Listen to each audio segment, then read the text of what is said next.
Note: the filter needs to be cleaned and maintained regularly to prevent clogging by debris and ensure smooth airflow. Before cleaning the filter, please ensure the hair dryer is turned off and unplugged from the power outlet.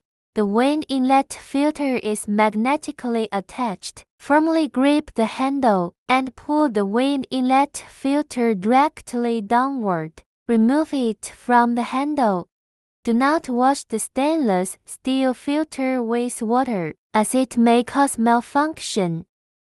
Use tools such as a soft brush, dry lint-free cloth, or toothbrush to clean the stainless steel filter.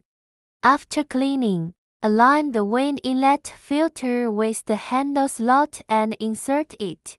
You will hear a click, indicating that the magnetic attachment is in place.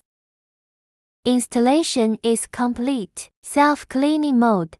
Press and hold the cool air button for 5 seconds. Activate self-cleaning mode. The motor runs in reverse. Dust is blown out from the wind intake.